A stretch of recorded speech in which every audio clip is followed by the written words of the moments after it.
Hello friends, इस video में हम क्लास प्लस वन हिस्ट्री का फर्स्ट चैप्टर ईंटें मनके तथा अस्थियां हड़प्पा सभ्यता इसके बारे में देखेंगे।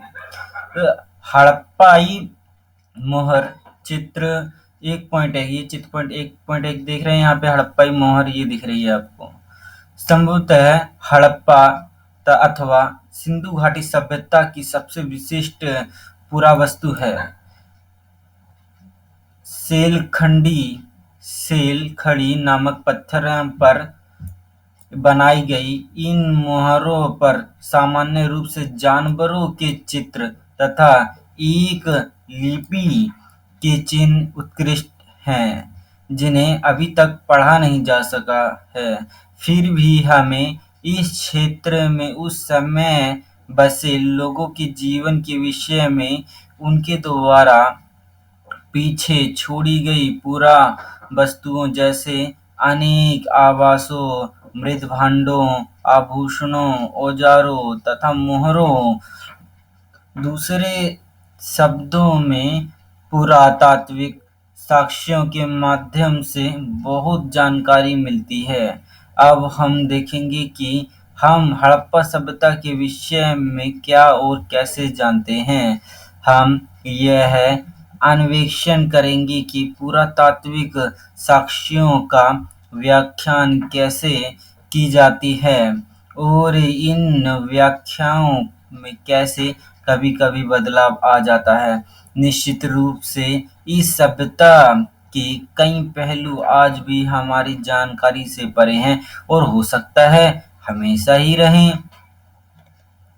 तो इस पैरा में हमने क्या कंक्लूजन निकाला है वो हम देख लेते हैं कि जो से ये वाली आप मोहर देख रहे हैं, इससे ये किस एक पत्थर की है। उस पत्थर का नाम है सेलखड़ी। ये सेलखड़ी पत्थर के ऊपर बनाई गई है। इसमें क्या क्या है, इसमें तो ये जानवर का चित्र देख रहे हैं, ठीक है। जानवर के चित्र के साथ इसमें क्या है, ये वो लिपि लिखी हुई है और इस लिपि को आज तक कभी भी पढ़ा नहीं जा सका है, ठीक है। तो जोन सी ये मोहर है, ये हड़प्पा अथवा सिंधु घाटी सभ्यता की सबसे विशिष्ट पुरातात्विक वस्तु मानी जाती है, इस वाली मोहर को। तो अगर इस लिपि को पढ़ा नहीं जा सका, फिर पुरातत्व को पता कैसे चला, मतलब कि यहाँ के बारे में, तो उनके लोगों के जीवन के बारे में वो हमें अलग चीज़ों से पता चला है। जैसे कि उनके घर कैसे थे, वो मिट्टी के बर्तनों का यूज़ करते थे, वो आभूषण मतलब क्या-क्या गहने वगैरह यूज़ करते थे, क्या-क्या हथियार मतलब औजार वगैरह यूज़ करते थे और मोहरें। तो हमें इन साक्ष्यों से, पुरातात्विक साक्ष्यों से वहाँ हड़प्पा सभ्यता में रहने वाले लोगों के बारे में जानकारी मिल जाती है। अच्छा, चलिए इसके बारे में हम देखते हैं आगे। ये पारिभाषिक शब्द, स्थान तथा काल। सिंधु घाटी सभ्यता को हड़प्पा संस्कृति भी कहा जाता है। पुरातत्वविद संस्कृत शब्द का प्रयोग पुरा वस्तुओं के ऐसे समूह के लिए करते हैं जो एक विशिष्ट शैली के होते हैं और सामान्यतः एक साथ एक विशेष भौगोलिक क्षेत्र तथा कालखंड से संबंध पाए जाते हैं। हड़प्पा सभ्यता के संदर्भ में इन विशिष्ट पुरावस्तुओं में मोहरें, मनके, बाँट, पत्थर के फलक, पकी हुई ईंटें सम्मिलित हैं। ये वस्तुएं अफगानिस्तान, जम्मू, बलूचिस्तान यानी जो आज पाकिस्तान में है तथा गुजरात जैसे क्षेत्रों से मिली हैं, जो एक दूसरे से लंबी दूरी पर स्थित। मानचित्र एक, इस सभ्यता का नामकरण हड़प्पा नामक स्थान जहां यह संस्कृति पहली बार खोजी गई, पृष्ठ नंबर 6 के नाम पर किया गया। इस काल निर्धारण लगभग 2600 से 1900 ईस्वी पूर्व के बीच में किया गया। इस क्षेत्र में इस सभ्यता से पहले और बाद में भी संस्कृतियां अस्तित्व में थीं, जिन्हें क्रमशः आरंभिक तथा परवर्ती हड़प्पा कहा जाता है। संस्कृतियों से हड़प्पा सभ्यता को अलग करने के लिए कभी-कभी इसे विकसित हड़प्पा संस्कृति भी कहते हैं। देखो, जो हमने अभी पढ़ा है उसका हम कंक्लूजन निकालते हैं, मतलब कि पारिभाषिक शब्द, स्थान तथा कला। यहाँ पे ये कह रहे हैं कि जो सी सिंधु घाटी सभ्यता है, तो सिंधु घाटी सभ्यता को हम हड़प्पा संस्कृति भी कह देते हैं। अब जो से यहाँ पे संस्कृति शब्द आ रहा है, संस्कृति शब्द का प्रयोग जो से अपने पुरातत्व की जो सी वस्तु है ना, वो ऐसे अपने पुरातत्वविद ऐसे पुरातत्वीय वस्तुओं के लिए करते थे या समूह के लिए करते थे जो एक विशेष शैली की होती थी, एक सामान्यतः मतलब कि जो एक साथ रखी जाती थी, मतलब एक ही भौगोलिक क्षेत्र में मिलती थी, एक ही समय की होती थी, ठीक है। तो उसे हम संस्कृति कह देते थे। तो जो से हड़प्पा सभ्यता से हमें बहुत सारी चीजें मिली हैं, जैसे कि मोहरे मिली हैं, मन के बांट, ये पत्थर के फलक, ये सब चीजें, जैसे कि आप यहाँ पे देख सकते हैं, ये सब चीजें मिली हैं यहाँ पे मन के बाट। आप ये देख रहे हैं, ये है हमारे पास मन के यहाँ पे, और ये देख रहे हैं, ये है बाट, ठीक है। और ये देख रहे हैं, ये चीज, ये है हमारे पास फलक। और पकी हुई ईंटें, ये भी हमें हड़प्पा संस्कृति से मिली हैं, ये सिंधु घाटी सभ्यता से। और जो सी ये वाली वस्तुएं आप देख रहे हैं, ये हड़प्पा सभ्यता की या सिंधु घाटी सभ्यता की ये वाली वस्तुएं हमें अफगानिस्तान से मिली हैं, जम्मू से मिली हैं, बलूचिस्तान जो कि अभी पाकिस्तान में है, और गुजरात जैसे क्षेत्रों में मिली हैं। और ये वाली जो सी ये सभी की सभी वस्तुएं आप देख रहे हैं, ये ना एक जगह नहीं है, जो एक दूसरे से काफी दूरी पर हैं। मानचित्र में दिखाएंगे आपको। जो ये सभ्यता है, इस सभ्यता को अब हम हड़प्पा सभ्यता क्यों कहते हैं, क्योंकि इन स्थानों में जो सबसे पहली बार जो स्थान खोजा गया था ना, वो था हड़प्पा। तो इसलिए हड़प्पा के नाम पे ही इस सभ्यता का नाम रख दिया हड़प्पा सभ्यता। और इसका काल पूछे तो इसका काल है 2600 से 1900 ईसा पूर्व के बीच में माना जाता है, ईसा मसीह से पहले, ठीक, ईसा पूर्व का मतलब। अच्छा, यहाँ पे ना इस क्षेत्र, अगर जो सा हड़प्पा क्षेत्र से अगर पहले की जो संस्कृतियां थी और जो से बाद में भी संस्कृतियां थी, ऐसा थोड़ी है कि यही पहले है ना, इससे पहले भी थी। तो फिर उसे जो सी ये हड़प्पा सभ्यता से पहले की जो संस्कृतियां, उसे हम आरंभिक हड़प्पा सभ्यता का नाम दे देते हैं, और जो सी बाद वाली है उसे हम परवर्ती हड़प्पा सभ्यता का नाम दे देते हैं। और लेकिन जो सी ये संस्कृतियां हैं, इन्हें हड़प्पा सभ्यता से अगर हमें अलग करना है, तो फिर हम इसे कभी-कभी विकसित हड़प्पा संस्कृति भी कह देते हैं। देखो, यहाँ पे अंग्रेजी में बीसी यानी कि हिंदी में ईसा पूर्व का तात्पर्य बिफोर क्राइस्ट, ईसा पूर्व से है। कभी-कभी आप तिथियों से पहले एडी हिंदी में ई लिखा पाते हैं। यह एनो डोमिनी नामक दो लैटिन शब्दों से बना है तथा इसका तात्पर्य ईसा मसीह के जन्म के वर्ष से है। आजकल एडी की जगह सीई तथा बीसी की जगह बीसीई का प्रयोग होता है। सीई अक्षरों का प्रयोग कॉमन एरा, बीसीई का बिफोर कॉमन एरा के लिए होता है। इन शब्दों का प्रयोग इसलिए करते हैं क्योंकि विश्व के अधिकांश देशों में अब कॉमन एरा का प्रयोग सामान्य हो गया है। कभी-कभी अंग्रेजी के बीपी अक्षरों का प्रयोग, जिसका तात्पर्य है बिफोर प्रेजेंट, है। इस पुस्तक में हमने बीसीई के लिए ईसा पूर्व और सीई के लिए ई तथा बीपी के लिए वर्तमान से पहले शब्द का प्रयोग किया है। यहाँ कंक्लूजन क्या निकला है हमारा? कंक्लूजन में हम ये देख रहे हैं कि जो सा हमारे पास ये हम अंग्रेजी में देखते हैं कि बीसी होता है ना, बीसी का मतलब होता है ये बिफोर क्राइस्ट, और इसे हिंदी में ईसा पूर्व कह देते हैं। और कभी कभी हमने ये देखा होगा कि फिर एडी है ना, एडी का मतलब होता है एनो डोमिनी, और ये हिंदी में एक इसे क्या देते हैं ईसवी।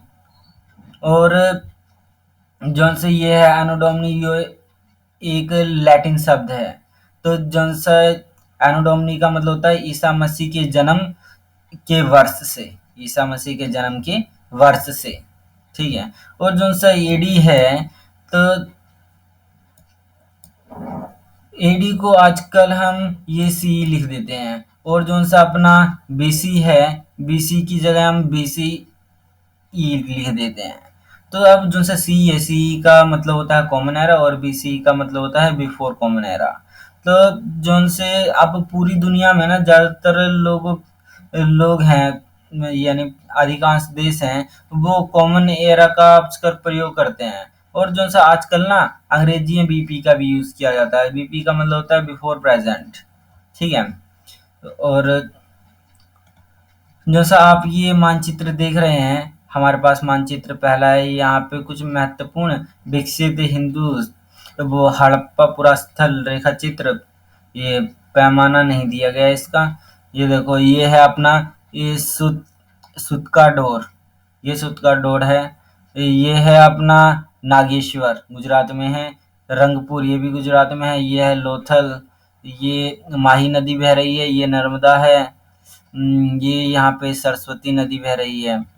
ये अपना धोलावीरा, ये भी अपना गुजरात में है। ये चन्हू चन्हुदड़ो, ये बालाकोट, आमरी, मोहनजोदड़ो, ये को कोट दी, ये सिंधी नदी बह रही है। ये गंगवेरीवाल, ये कालीबंगा, ये वनावली, ये मिताथल, ये राखीगढ़ी, हड़प्पा, ये यहाँ पे हमारे ये झेलम नदी, चिनाब नदी, रावी नदी, और ये भांडा। ये अपने कुछ स्थान है जिनके बारे में हम ये पढ़ेंगे। अच्छा, आरंभ के बारे में पढ़ लेते हैं। इस क्षेत्र में विकसित हड़प्पा से पहले भी कई संस्कृतियाँ अस्तित्व में थीं। ये संस्कृतियाँ अपनी विशिष्ट मृदभांड शैली से संबंधित थीं तथा इसके संदर्भ में हमें कृषि, पशुपालन तथा कुछ शिल्पकारी के साक्ष्य भी मिले हैं। बस्तियां आमतौर पर छोटी होती थीं और उनमें बड़े आकार के संरचनाएं लगभग न के बराबर थीं। कुछ स्थानों पर बड़े पैमाने पर इलाकों में जलाए जाने के संकेत से कुछ अन्य स्थानों के त्याग दिए जाने से ऐसा प्रतीत होता है कि आरंभिक हड़प्पा तथा हड़प्पा सभ्यता के बीच क्रमभंग था। देखो, यहाँ पे ये बता रहे हैं कि कैसा, मतलब कि हड़प्पा सभ्यता शुरुआत के बारे में बता रहे हैं ये। तो जौन सा हड़प्पा सभ्यता थी, तो हड़प्पा सभ्यता में यहाँ पे पहले से ही कोई संस्कृति थी, इससे पहले भी, हड़प्पा सभ्यता से पहले भी। तो जौन सी ये वाली संस्कृति, अब हम पता कैसे लगता है कि यहाँ पे संस्कृति थी, तो हमें वहाँ के मिट्टी के बर्तन देख के पता लग जाता है। और जौन सा वहाँ के हमें खेतों को देखते हैं हम, या पशुपालन को देखते हैं, या फिर वहाँ की हम ये शिल्पकारी मतलब की वस्तुओं को देखते हैं जो कि सजी हुई वस्तुएं थी। अगर उनके साक्ष्य से हमें मिलता है कि हाँ, हड़प्पा सभ्यता से पहले भी कोई संस्कृति थी। जो सी ये वाली वस्तुएं थी, बस्तियां, ये जो सी ये छोटी थी और जो सी इनमें बड़े आकार की संरचनाएं न के बराबर थी। मतलब कि छोटी छोटी बस्तियां होती, बड़ी नहीं होती थी यहाँ पे। और हमें कुछ स्थानों पे तो पैमाने पर बड़े जोन से हमने देखा यहाँ पे कि कुछ इलाके हमें ऐसा लगता है कि जलाए गए थे वहाँ पे। और कुछ और हमें कुछ ऐसा लगता है कि लोगों ने कुछ जगहों को अपने आप ही एक जगह से छोड़ के दूसरी जगह चले गए थे। और जो सा आरंभिक हड़प्पा तथा हड़प्पा सभ्यता के बीच क्रमभंग था। मतलब कि जो शुरुआत इनकी आरंभिक हड़प्पा थी और जो सी ये हड़प्पा सभ्यता हम देख रहे हैं, इनके बीच में गैप है थोड़ा, ये कंटिन्यूस नहीं है। आरंभिक तथा विकसित हड़प्पा संस्कृतियां सिंध और चोलिस्तान यानी कि थार रेगिस्तान से लगा हुआ पाकिस्तान का रेगिस्तानी क्षेत्र में बस्तियों की संख्या के संदर्भ में ये आंकड़े देखिए। बस्तियों की कुल सिद्ध 106, चेलिस्तान आरंभिक हड़प्पा सभ्यता विकसित हड़प्पा स्थल और नए स्थलों पर विकसित हड़प्पा बस्तियां त्याग दिए गए आरंभिक हड़प्पा स्थल।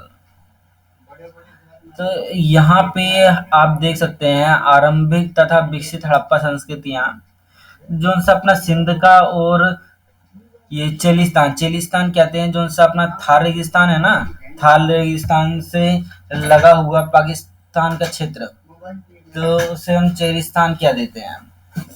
तो चेलिस्तान, तो यहाँ पे ना जो सी बस्तियां हैं उनकी संख्या दी गई है, जैसे कि सिंध में यहाँ पे 106 हैं, चेलिस्तान में 239 हैं, आरंभिक हड़प्पा स्थल 52 हैं और यहाँ पे चेलिस्तान में ये 37 है, विकसित में यहाँ पे ये सिंध के 56 हैं और चेलिस्तान के 136। आप यहाँ पे देख सकते हैं कि जो इनसे चेलिस्तान में है वो ज्यादातर में ज्यादा है। ठीक है, निर्वाह के तरीके आपने मानचित्र 1 तथा 2 में देखा होगा कि विकसित हड़प्पा संस्कृति कुछ ऐसे स्थानों पर पनपी जहां पे आरंभिक हड़प्पा संस्कृतियां अस्तित्व में थी। इन संस्कृतियों में कई तत्व जिनमें निर्वाह के तरीके शामिल हैं समान थे। हड़प्पा सभ्यता के निवासी कई प्रकार के पेड़ पौधों से प्राप्त उत्पाद और जानवरों जिनमें मछली भी शामिल थी से प्राप्त भोजन करते थे। जले अनाज के दाने और बीजों की खोज से पुरातत्वविद आहार संबंधी आदतों के विषय में जानकारी प्राप्त करने में सफल हो पाए हैं।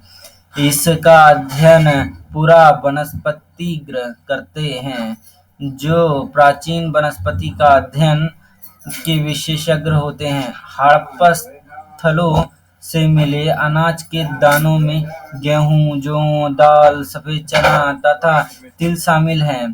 बाजरे के दाने गुजरात के स्थानों से प्राप्त हुए हैं। चावल के दाने अपेक्षाकृत कम पाए गए। हड़प्पा स्थलों से मिली जानवरों की हड्डियों में मवेशियों, भेड़, बकरी, भैंस तथा सूअर की हड्डियां शामिल हैं। पूरा प्राणी विज्ञानियों अथवा जीव पुरातत्वविदों द्वारा किए गए अध्ययनों से संकेत मिलता है कि ये सभी जानवर पालतू थे। जंगली प्रजातियां जैसे आवारा सूअर, हिरण तथा घड़ियाल की हड्डियां भी मिली हैं। हम यह नहीं जान पाए कि हड़प्पा निवासी सभ्यम इन जानवरों का शिकार करते थे अथवा अन्य आखेटक मतलब कि शिकारी समुदाय इनका मांस प्राप्त करते थे। मछली तथा पक्षियों की हड्डियां भी मिली हैं। तो अच्छा, अब यहाँ से हमने कंक्लूजन क्या निकाला है कि इनके निर्वाह के तरीके वो कैसे निर्वाह किया करते थे।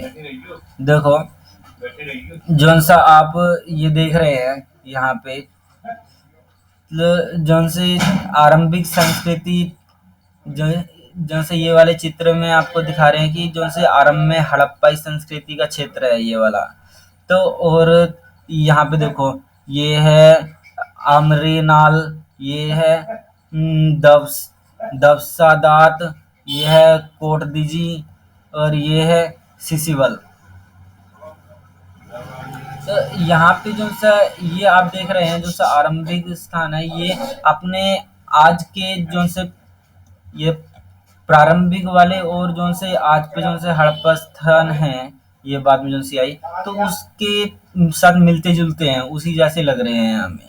ठीक है, उसी जैसे लग रहे हैं और इनके जो से कुछ तौर तरीके हैं, रहने का स्थान, पेड़ पौधे, तो ये भी हमें सेम सेम से ही लग रहे हैं, और इनकी संस्कृतियां हैं जो सी, या फिर हाँ, अब हमें इनके बारे में पता कैसे चलता है कि फिर ये सेम चीजें खाते थे या नहीं।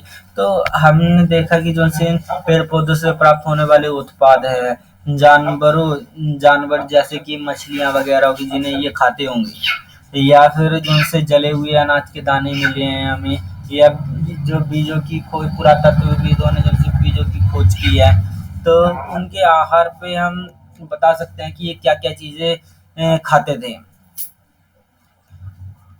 और जौन से अब हमें ये पूछ लेते हैं कि बाजरे के दाने हमें कहाँ से मिले। बाजरे के दाने हमें मिले थे गुजरात से, और इसके साथ साथ हमें हड़प्पा स्थानों से अनाज के दाने मिले हैं। उन दानों में गेहूं, जौ, दाल, सफेद चना, ये सभी चीजें शामिल थी।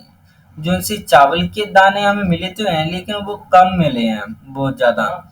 तो जो से हड़प्पा सभ्यता में हमें जो जानवरों की हड्डियां वगैरह मिली हैं, तो उनमें कौन कौन से मवेशी थे, उनमें थे हमारे भेड़, बकरी, भैंस, सुअर, इन सब की हड्डियां मिली हैं। और जो से अपने परि पूरा प्राणी वैज्ञानिक अथवा जीव पुरातत्वविद हैं, इन्होंने उनके बारे में पढ़ा है, अध्ययन किया है। तो फिर अध्ययन करने के बाद उन्हें ये पता चला कि जो से जानवर, ये सभी के सभी पालतू जानवर थे। मतलब कि कुछ ये जंगली प्रजातियां अभी मिली हैं, जैसे कि जंगली सुअर हो गया, हिरन हो गया, घड़ियाल, इन सब की भी हड्डियां मिली हैं। लेकिन हम ये नहीं जान पाए हैं कि फिर जैसे ये हड्डियां जंगली जानवरों की, तो इनका शिकार खुद हड़प्पा निवासियों ने किया था, या फिर जो उनसे शिकारी थे, उन्होंने, शिकारी समुदाय होते होंगे, उन्होंने किया होगा। उन्होंने क्यों? क्योंकि मांस प्राप्ति के लिए। ठीक है। और हमें मछलियों और पक्षियों की हड्डियां भी मिली हैं। कृषि प्रौद्योगिकी, हालांकि अनाज के दानों से कृषि के संकेत मिलते हैं, पर वास्तविक कृषि विधियों के विषय में स्पष्ट जानकारी मिलना कठिन है। क्या जूते क्या जुते हुए खेतों में बीजों का छिड़काव किया जाता था?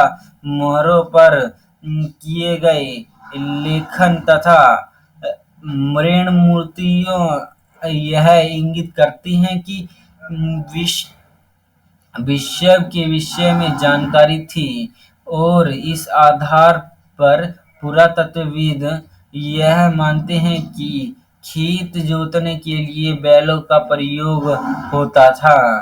साथ ही चोलिस्तान के कई स्थानों और बनावली हरियाणा से मिट्टी के बने हल के प्रतिरूप मिले हैं। इसके अतिरिक्त पुरातत्वविदों को कालीबंगा, राजस्थान नामक स्थान पर जुते हुए खेतों के साक्ष्य मिले हैं, जो आरंभिक हड़प्पा सभ्यता से संबंध है। इस क्षेत्र में हल रेखाओं के दो समूह एक दूसरे को समकोण पर काटते हुए विद्यमान थे, जो दर्शाते हैं कि एक साथ दो अलग अलग फसलें उगाई जाती थी। पुरातत्वविदों ने फसलों की कटाई के लिए प्रयुक्त औजारों की पहचान का प्रयास भी किया है। क्या हड़प्पा सभ्यता के लोग लकड़ी के हथों में बिठाए गए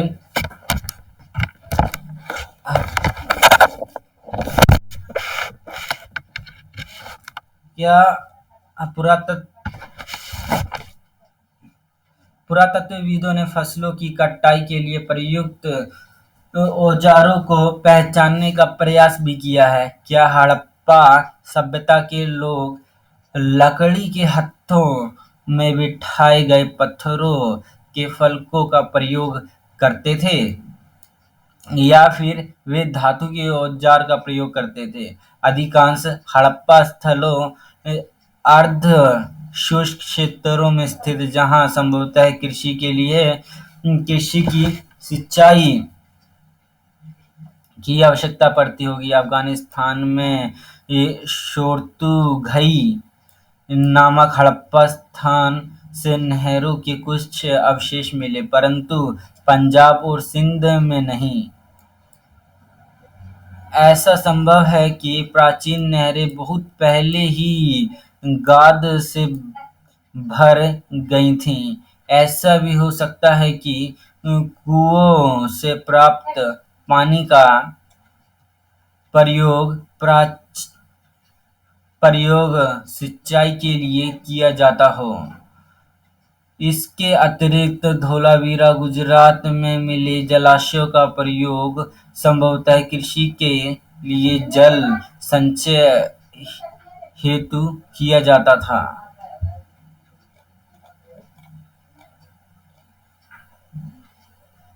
धातु के औजार, क्या आपको लगता है कि इन औजारों का प्रयोग फसल कटाई के लिए किया जाता होगा?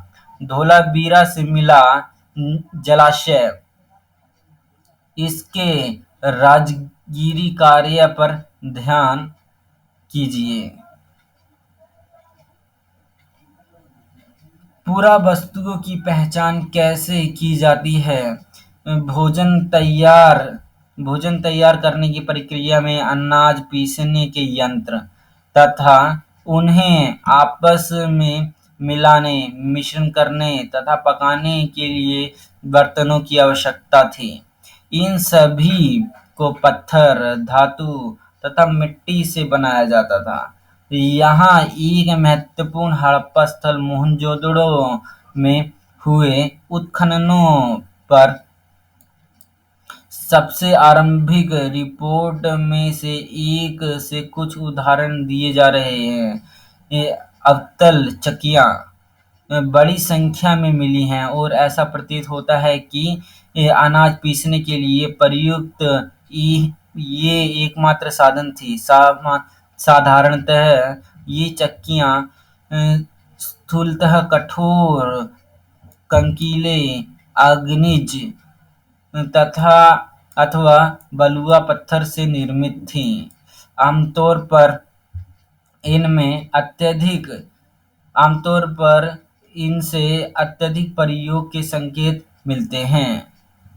चूंकि इन चक्कियों के तल सामान्यतः उत्तल हैं, निश्चित रूप से इन्हें जमीन में अथवा मिट्टी में जमा कर रखा जाता होगा, जिससे इन्हें हिलने से रोका जा सके। दो प्रमुख प्रकार की चक्कियाँ मिली हैं। एक वे हैं जिन पर एक दूसरा छोटा पत्थर आगे पीछे चलाया जाता था, जिनसे निचला पत्थर खोखला हो जाता था, तथा दूसरी वे जिनका प्रयोग संभवतः केवल ये सालन या तरी बनाने के लिए जड़ी बूटियों तथा मसालों को कूटने के लिए किया जाता था। इन दूसरे प्रकार के पत्थरों को हमारे श्रमिकों द्वारा सालन पत्थर का नाम दिया गया। हमारे बावर्ची ने एक यही पत्थर रसोई में प्रयोग किया। संग्रहालय से उधार मांगा है। ये अर्नेस्ट मैक फर्द एक्सकैवेशंस एक्ट मोहनजोदड़ो 1937 से उद्धृत। पुरातात्विक वर्तमान समय की ये तुलनाओं से यह समझने की प्रयास करते हैं कि प्राचीन पुरा वस्तुएं किस प्रयोग में लाई जाती थीं। मैके खोजी गई वस्तुओं की तुलना आजकल की चक्कियों से कर रहे थे। क्या यह एक उपयोगी नीति है? चर्चा कीजिए। आहार संबंधी आदतों को जानने के लिए पुरातत्वविद किन साक्ष्यों का इस्तेमाल करते हैं? देखो, अभी तक जो हमने पढ़ा है, ये मानचित्र 1 तथा 2 की आपस में तुलना कीजिए तथा इसमें वस्तुओं के वितरण में सामान्यता और असमानताओं की सूची बनाइए। ये पक्की मिट्टी से बना वृषभ, जो अभी हमने पढ़ा है, उसका हम कंक्लूजन निकालते हैं। कि हड़प्पा सभ्यता में कृषि प्रौद्योगिकी कैसी थी। देखो, कृषि प्रौद्योगिकी मतलब कि वहाँ पे अनाज वगैरह कुछ हमें कैसे पता चलता है कि कैसी खेती कृषि होती थी। तो इसके बारे में हमें पता चलेगा अनाज के दानों से। ठीक है, अनाज के दानों से कैसे, तो जो सी अनाज के दानों से हमें पता चल रहा है कि फिर ये कौन सी खेती कर रहे हैं, लेकिन हमें वास्तव में सही विधि का नहीं पता चल सकी। एकदम स्पष्ट जानकारी मिलना तो बहुत ज्यादा कठिन है। देखो, तो अब हमें और ज़्यादा कैसे पता चलेगा कि जो से वो खेतों को कैसे जोतते थे, या फिर वो अनाज के दाने मिल गए, लेकिन अनाज के दानों से हमें ये थोड़ी पता चलेगा वो इन्हें इनका छिड़काव करते थे या फिर इन्हें जोतते थे। ठीक है, तो इन मोहरों पर तो इन्होंने ना हड़प्पा सभ्यता के लोगों ने मोहरों पर कुछ लिखा होगा, लेखांकन किया होगा, तथा यहाँ पे हमें मूर्तियां वगैरह मिली हैं। जैसे कि यहाँ पे ये देखो, ये वाली मूर्ति है। इस मूर्ति से हमें पता चल रहा है कि यहाँ पे वृषभ वगैरह कुछ जानवर वगैरह होता होगा ऐसा। तो और अगर ये हमें पता चल रहा है, इससे हमें ऐसा पता चलता है कि बैलों का प्रयोग हम खेत को जोतने के लिए करते होंगे।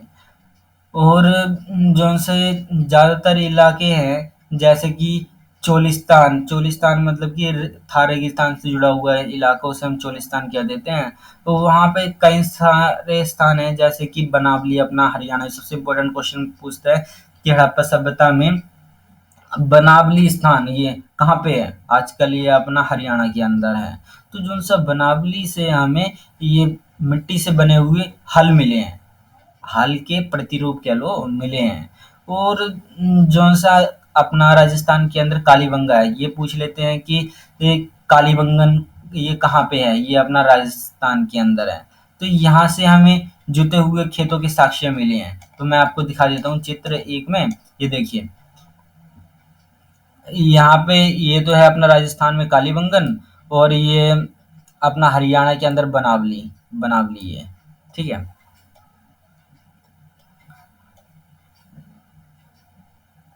और जहाँ से ये राजस्थान से हमें क्या मिला था, कालीबंगन से हमें जौन से ये जुते हुए खेत के साक्ष्य मिले हैं।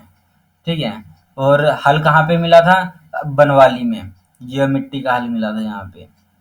अच्छा, जौन से ये है आरंभिक, जो से आरंभिक हड़प्पा स्थल हैं, तो जौन से ये चीज़ कालीबंगन और बनावली हैं, ये हमें आरंभिक हड़प्पा स्थलों के बारे में बता रहे हैं, इससे संबंधित हैं। तो जौन से खेत में जौन सा हल है, तो जौन से खेत में हल रेखाएं जौन सी हमें मिली हैं, उनसे हमें दिखता है मतलब कि वो दो समूह में है। दो समूह में होने के कारण हमें पता चलता है कि वो एक दूसरे से ये समकोण, वो दोनों की दोनों हल हैं, एक दूसरे को समकोण काटते होंगे। और इसका मतलब दो समकोण काट रहे हैं, इसका मतलब हड़प्पा सभ्यता के लोग एक साथ दो दो फसलों को उगा सकते होंगे, अलग अलग फसलों को उगा सकते होंगे एक बार में। जिनसे हमारे पुरातत्वविद हैं, तो उन्होंने ये देख लिया कि फिर ये हाँ, फसल के बीजों से पता चल गया कौन सी फसल उगाते हैं, और हल से पता चल गया हाँ भाई ये कि जुताई वगैरह करते होंगे। अब इसकी कटाई के लिए, कटाई के उन्हें साक्ष्य मिले हैं। उन्होंने क्या किया, उन्हें लकड़ी के हत्थे मिले हैं, जो कि हड़प्पा सभ्यता के लोग लकड़ी के हत्थे बनाए होंगे इन्होंने। और जो उनसे पत्थर के फलक मिले हैं, पत्थर के फल को, जो कि इनका प्रयोग करते हुए काटने के लिए। और धातु के औजार मिले हैं इन्हें, तो इनका प्रयोग करते होंगे फसलों को काटने के लिए। तो जो उनसे अधिकांश हड़प्पा स्थल हैं, वो ज़्यादातर अर्ध शुष्क क्षेत्रों में स्थित हैं। अर्ध शुष्क मतलब कि रेगिस्तान वाला इलाका कह लो, या फिर आप जो से ये देखोगे नक्शे में, ये कहाँ गया, ये जब आप देखते हो नक्शे में, तो आप देखोगे कि अफगानिस्तान मतलब कि नदियों वाले इलाके में, देखो ये नदियों के पास मिलेंगे आपको, ये सभी के सभी जितने भी आप देख रहे हो नदियां यहाँ नदियों के पास मिल रहे हैं। तो इसे हम कह देते हैं कि ये अर्ध शुष्क है। और अर्धशुष्क की ऐसी जगह पे क्यों करते थे, ये ऐसी जगह पे क्यों रहते थे, क्योंकि यहाँ पे सिंचाई के साधन वगैरह थे, मतलब कि सिंचाई के लिए और जहाँ पे मतलब कि ये नदियाँ दूर होती थी, तो वहाँ पे ये नहरें बिछा लिया करते थे। जैसे अपना अफ़गानिस्तान में इन्होंने किया है। अफ़गानिस्तान में एक जगह है, उसका नाम है, ये सबसे इम्पोर्टेंट जगह है, ये शोरत्यूगई नाम की ये जगह है। यहाँ से हमें हड़प्पा सभ्यता के टाइम की ये नहरें मिली हैं। उनके नहरें नहीं है, उनके अवशेष मिले हैं। तो लेकिन जो सी ये वाली नहरें हैं, ये हमें पंजाब या सिंध वाले एरिया में नहीं मिली हैं, क्योंकि यहाँ पे तो खुद ही नदियाँ हैं, तो यहाँ पे क्या ज़रूरत पड़ती होगी उन्हें। तो ऐसा हो सकता है कि जो उनसे पुरानी अपनी प्राचीन नहरें हैं, वो गाद से भर गई होंगी, ठीक है ना? तो इसलिए गाद से भर गई होंगी, तो फिर अब हमें दिख नहीं रही होंगी। तो जौन-सा ये पानी है, पानी अब खेतों की सिंचाई के लिए अब इन्हें पानी चाहिए, उसके लिए किसका यूज़ करते होंगे ये? कुओं के अंदर से पानी निकालते होंगे, तो फिर उससे सिंचाई किया करते होंगे। तो यहाँ पे ना धोलावीरा, ये गुजरात में एक जगह है धोलावीरा, तो वहाँ से हमें जलाशय मिले हैं। तो इस जलाशयों का प्रयोग ऐसा लगता है कि ये कृषि के जल के लिए करते होंगे। ये देखिए आप, ये धातु के औजार देख सकते हैं। तो जौन से क्या आपको लगता है कि इन औजारों का उपयोग ये कटाई के लिए करते होंगे? ऐसे ही यहाँ पे जो सा आप देख रहे हैं, ये धोलावीरा जो है गुजरात में है, वहाँ से जलाशय है मिला है। तो मतलब कि ऐसा लगता है कि जो सी ये इस जलाशय का उपयोग ना, ये राजगिरी कार्यों को ध्यान में रखते हुए किया जाता होगा। और आहार संबंधी आदतें, तो आहार संबंधी आदतों पे आपको चर्चा करनी है। अच्छा, मैं आपको ये बता देता हूँ जी, ये पुरातत्व वस्तुओं की पहचान कैसे की जाती है, पुरानी वस्तुओं की पहचान कैसे करते हैं।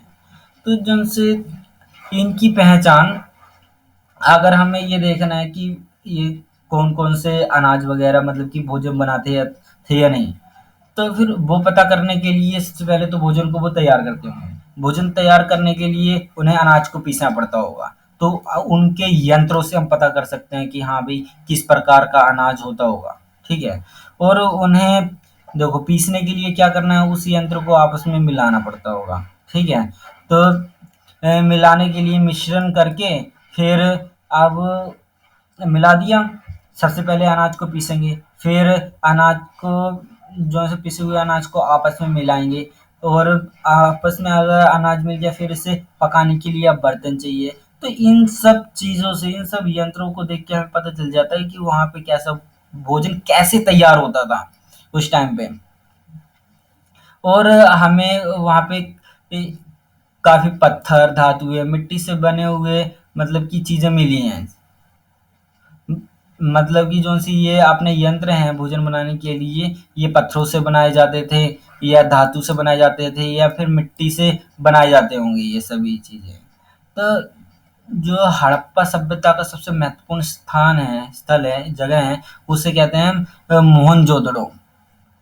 तो मोहनजोदड़ो, जब हम इसके बारे में खोज कर रहे थे, इसकी मतलब कि इसकी खुदाई कर रहे थे, तो उसकी आरंभिक रिपोर्ट से का एक पन्ना यहाँ पे बताया हुआ है। देखो यहाँ पे हमें क्या-क्या मिला, उस पन्ने में बताया हुआ है कि यहाँ से जो सी चक्कियाँ मिली हैं, वो चक्कियाँ बड़ी संख्या में मिली हैं। बड़ी संख्या में चक्की मिलने से क्या हुआ, तो हमें पता चल गया कि यहाँ पे भोजन को, अनाज को पीसने के लिए उपयुक्त साधन था, ठीक है?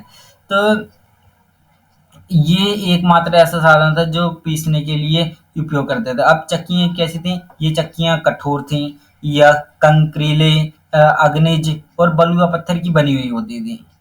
तो इनमें ना सबसे अधिक ऐसा लगता है कि जो सी इन चक्कियों का यूज़ लोग ज़्यादातर करते थे, और जो सी इन चक्कियों के जो से तल हैं, वो सामान्यतः उत्तल उत्तल हैं।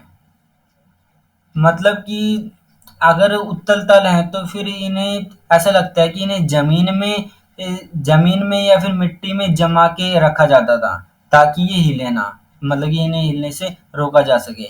यहाँ दो प्रकार की चक्कियां मिली हैं हमें। एक तो वे थी जिन पर एक दूसरा छोटा पत्थर आगे पीछे चलाया जाता था। मतलब कि इन्हें केवल ये सालन है या फिर तरली बनाने के लिए, मतलब कि जड़ी बूटियां, मसाले, ये सब कूटने के लिए यूज करते होंगे। और दूसरे प्रकार की चक्कियां जो हमें मिली हैं वो पत्थरों को हमारे श्रमिक द्वारा, मतलब सालन पत्थर नाम दिया गया है।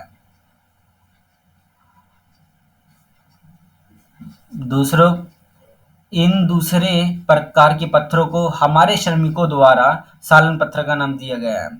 तो और जो उनसे हमारे बावर्ची हैं, ये यही पत्थर रसोई में प्रयोग के लिए संग्रह से उधार मांगा है।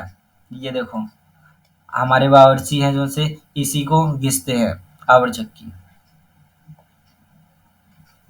इसे सालन पत्थर कह देते हैं।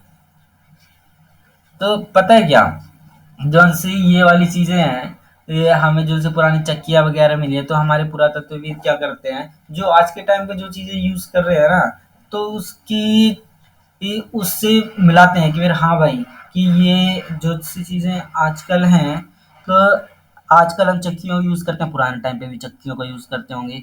तो आजकल तो इनकी मैच करके ही वो समझाते हैं कि फिर तुलना करके कि पुराने समय पे ऐसा होता होगा।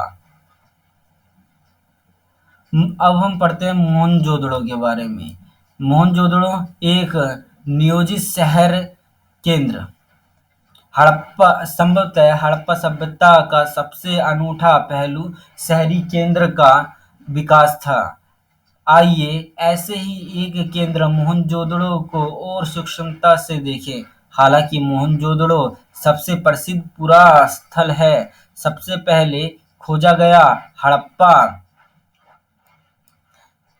हड़प्पा खोजा गया स्थल हड़प्पा था। बस्ती दो भागों में विभाजित है, एक छोटा लेकिन ऊंचाई पर बनाया गया, दूसरा कहीं अधिक बड़ा लेकिन नीचे बनाया गया। पुरातत्वविद, ये निचले शहर दुर्ग से किस प्रकार भिन्न है? मोहनजोदड़ो का नक्शा, ये REM क्षेत्र पुरास्थल 2, ये SD क्षेत्र यानी ये दुर्ग, ये SCC क्षेत्र AL क्षेत्र। नक्शे पर रोमन लिपि के अक्षर उन विविध पुरातत्वविदों के नाम का संकेत करते हैं जिन्होंने मोहनजोदड़ो के विभिन्न क्षेत्रों की में खुदाई की। ये है निचला क्षेत्र, ये दुर्ग वाला क्षेत्र। ये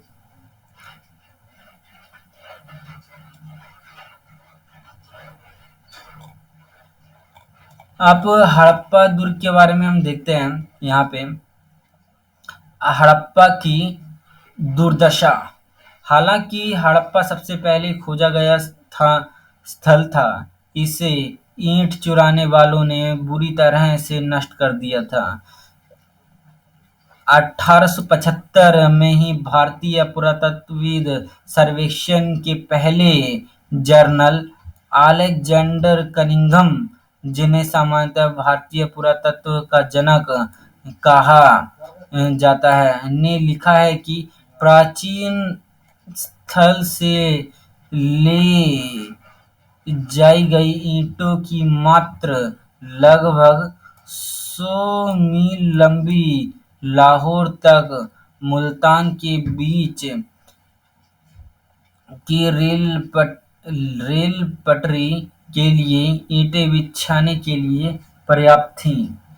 इस प्रकार इस प्रकार इस स्थल की कई प्राचीन संरचनाएं नष्ट कर दी गईं। इसके विपरीत मोहनजोदड़ो कहीं बेहतर संरक्षित था। इन्हें क्रमशः दुर्ग और निचला शहर नाम दिया गया। दुर्ग की ऊंचाई के कारण यह था कि यहाँ की संरचनाएं कच्ची ईंटों के चबूतरे पर बनी थीं। दुर्ग को दीवार से घेरा गया था, जिसका अर्थ यह है कि इसे निचले शहर से अलग किया गया था। निचला शहर भी दीवारों से घेरा गया था। इसके अतिरिक्त कई भवनों को ऊंचे चबूतरे पर बनाया गया था, जो नींव का कार्य करते थे। अनुमान लगाया जाता है कि यदि यह श्रमिक प्रतिदिन एक घनिया मीटर मिट्टी ढोता होगा, तो मात्र आधारों को बनाने के लिए ही 40 लाख श्रमिक दिवसों अर्थात बहुत बड़े पैमाने पर श्रमिक की जरूरत पड़ती होगी। अब कुछ और देखिए, एक बार चबूतरों के यथास्थल बनने के बाद शहर का सारा भवन निर्माण कार्य चबूतरों पर एक निश्चित क्षेत्र तक सीमित था। लेकिन ऐसा प्रतीत होता है कि पहले बस्तियों का नियोजन किया गया था और फिर उसके अनुसार कार्यान्वयन नियोजन के अन्य लक्षणों में मिट्टी शामिल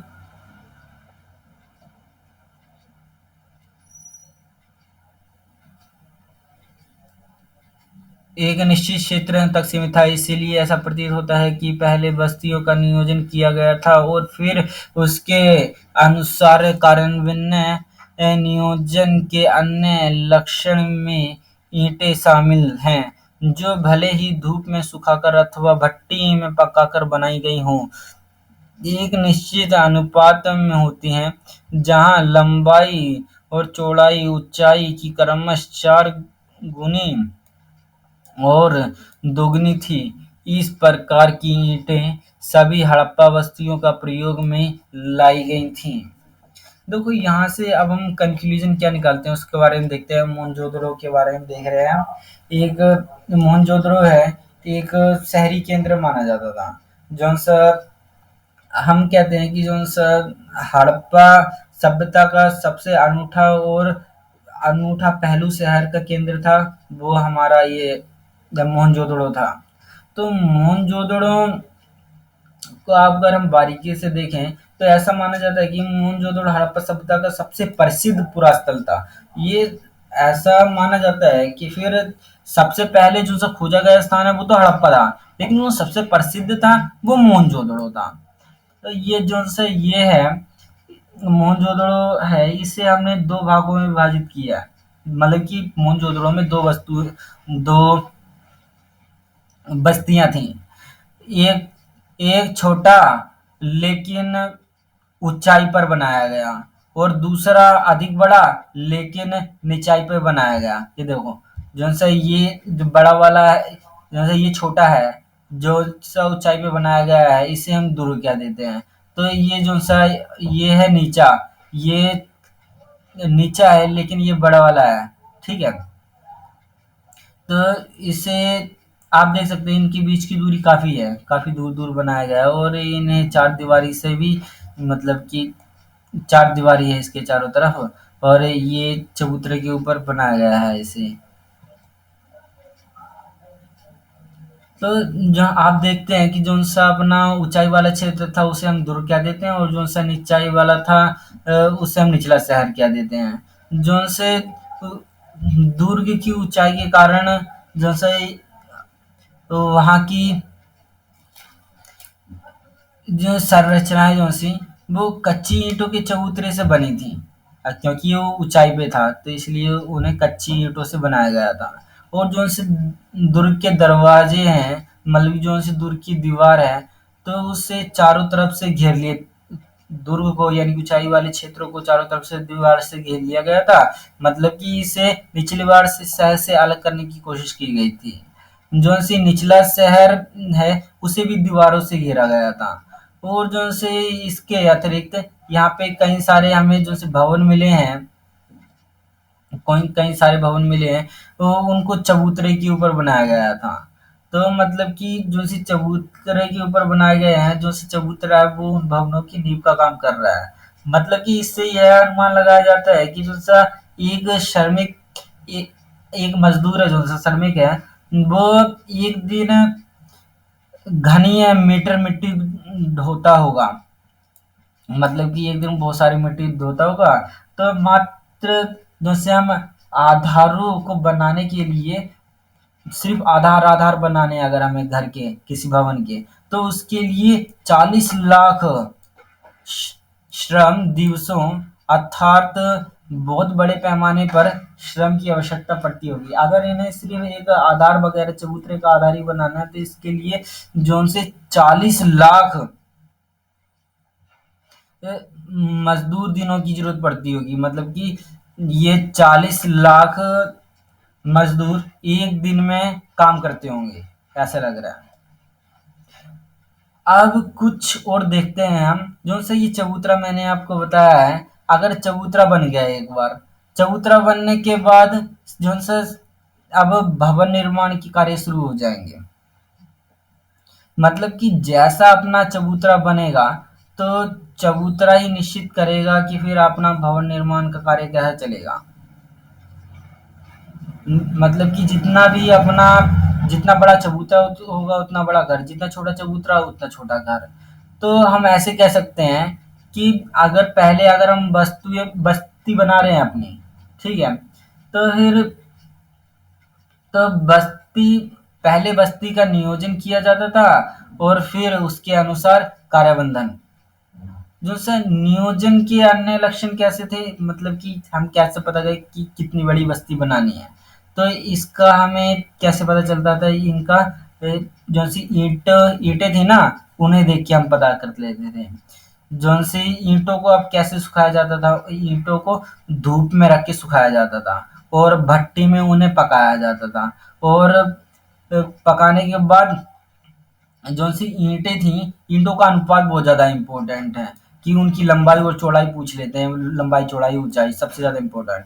जो सी ईंटें थी, ईंटें तो चार गुनी लंबाई थी, दो गुनी चौड़ाई थी। ये इम्पोर्टेंट है, लंबाई चौड़ाई और ऊंचाई का क्रमश क्या है, 4 गुनी और 2 गुनी थी, ठीक है ना। मतलब कि ऊंचाई से 4 गुनी तो लंबाई होगी और ऊंचाई से 2 गुनी इसकी चौड़ाई होगी, ये है। इस प्रकार की ईंटों हड़प्पा सभ्यता बस इस प्रकार की ईंटें सभी हड़प्पा बस्तियों में प्रयोग लाई गई थी। अच्छा, जो से हड़प्पा है इसकी इतनी दुर्दशा क्यों हुई है, देखो हमें पता है कि जो से हड़प्पा वाला स्थान है सबसे पहले यही खोजा गया था। तो फिर पता है क्या, जो उनसे यहाँ पे ना ईंट चुराने वाले थे उन्होंने इसे ज्यादातर नष्ट कर दिया था, पूरी तरह से ही बहुत बुरी तरह से नष्ट कर दिया था। 1875 की बात है। तो यहाँ पे 1875 में सबसे पहले जनरल थे, उनका नाम है, याद रख लेना, वो है अलेक्जेंडर कनिंघम। सबसे ज्यादा इम्पोर्टेंट ये नाम, अलेक्जेंडर कनिंघम। इन्होंने बताया था, इन्हें ना भारतीय पुरातात्विक का जनक भी माना जाता है, अलेक्जेंडर कनिंघम को। उन्होंने लिखा था कि जो सी चोरों ने ईंटें चुराई थी ना, उन ईंटों से लगभग 100 मील की लंबी लाहौर मुल्तान के बीच में रेल पटरी के लिए ईंटें बिछाने के लिए प्राप्त थी। मतलब कि 100 मील तक लाहौर से मुल्तान तक के बीच में रेल पटरी के लिए ईंटें बिछाई जा सकती हैं, जितनी इतने इन्होंने ये ईंटें चुराई थी। तो इस तरीके से जो सा अपना हड़प्पा है, हड़प्पा की इतनी बुरी दुर्दशा हो गई। लेकिन जो सा अपना मोहनजोदड़ो है, ये बहुत ज्यादा बेहतर है, मतलब कि अभी ये सुरक्षित है बहुत ज्यादा। तो मोहनजोदड़ो में ना, एक आप देख सकते हैं मोहनजोदड़ो की एक है नाली और इसके विशाल प्रवेश, ये देखिए, ये बहुत बड़ी नाली है, ये यहाँ पानी निकालने के लिए इसका यूज होता होगा। अब नालों का निर्माण, इसके बारे में पढ़ते हैं।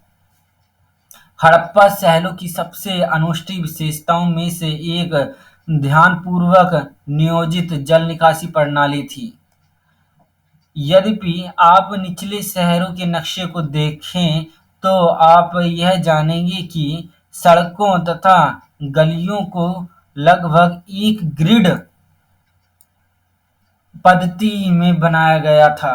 और एक दूसरे को समकोण पर काटती थीं। ऐसा प्रतीत होता है कि पहले नालियों के साथ गलियों को बनाया गया था और फिर उन्हें अलग-बगल आवासों का निर्माण किया गया था।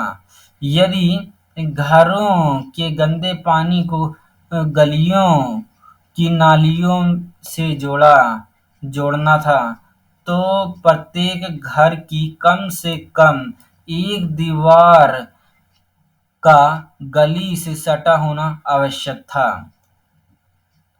दुर्ग हालांकि अधिकांश हड़प्पा बस्तियों में एक छोटा ऊंचा पश्चिम तथा एक बड़ा लेकिन नीचा पूर्वी भाग पर इस नियोजन में विविधताएं भी हैं। धोलावीरा तथा लोथल जो गुजरात जैसे स्थानों पर पूरी बस्ती किलेबंद थी तथा शहरों में कई हिस्से भी दीवारों से घेर कर अलग किए गए थे। लोथल में दुर्ग दीवार से घिरा तो नहीं था, पर कुछ ऊंचाई पर बनाया गया था। तो नालों का निर्माण यहाँ से आप क्या कंक्लूजन निकालते हो कि जो से अपना हड़प्पा शहर था, यहाँ पे जल निकासी की बहुत बढ़िया अच्छी तरीके से बनाया गया था, ध्यानपूर्वक, मतलब कि ये बहुत बढ़िया व्यवस्था थी पानी को निकालने की। तो जो से यहाँ पे आप देखें कि फिर जल निकासी के लिए ना, ये निचले शहर के नक्शे को अगर देखें आप, तो ये देखेंगे कि जो सी सड़क और नालियां हैं, इन्हें ग्रिड पट्टी में बनाया गया है। ग्रिड पट्टी ऐसी होती है, ऐसे जैसे सड़क और नालियां ग्रिड पट्टी में बनाई गई हैं, और जो सी ये हैं एक दूसरे के साथ समकोण बना रही हैं। और जो सी ये पहले नालियां थी, ऐसा लगता है कि सबसे पहले तो इन्होंने गलियों गलियों को बनाया होगा, फिर उनके साथ यहाँ पे गलियों के साथ ये नालियों को बना दिया होगा, फिर उसके बाद में ये घर बनाए गए होंगे आसपास ये वाले। और ऐसा लगता है कि फिर घरों का जो सा गंदा पानी है ना, वो नालियों में छोड़ने के लिए गली घर का पानी अगर नालियों में जोड़ना है, इन्हें छोड़ना है, तो फिर जो सा घर की एक दीवार है, सभी दीवार में से एक दीवार तो कम से कम नाली के साथ सटी हुई होनी चाहिए थी। तो अब दुर्ग मैंने बता दिया था आपको। दुर्ग हड़प्पा बस्तियों में जो सा ऊंचाई पे जो है छोटा सा एरिया था, मतलब कि ऊंचा पश्चिम लेकिन बड़ा। और जो सा अपना पश्चिम में आप देख सकते हो वो छोटा सा ऊंचा था, और लेकिन पूरब में आप देख सकते हो बड़ा लेकिन ऊंचाई वाला एरिया था। तो जो सी ये है, आप देखो ये गुजरात में लोथल और ये धोलावीरा, ये ऐसे स्थान हैं जहाँ पे बस्तियों की पूरी किलेबंद थी। किलेबंद मतलब कि चारों तरफ से बस्तियों की वो दीवार बनाई गई थी। और जो से ये शहर हैं, शहर के कई हिस्सों में भी इस शहर को कई हिस्सों में दीवार से घेर दिया गया था, दीवारों से, मतलब कि दीवारें बना के शहरों को अलग अलग किया गया था। और जैसे लोथल में आप देखते हो, लोथल में दूर की दीवार घिरा तो नहीं था, पर कुछ ऊंचाई पर बनाया गया था। जो लोथल का आप जो से दूर देखोगे उसके चारों तरफ दीवार नहीं है, लेकिन वो ऊंचाई पर है।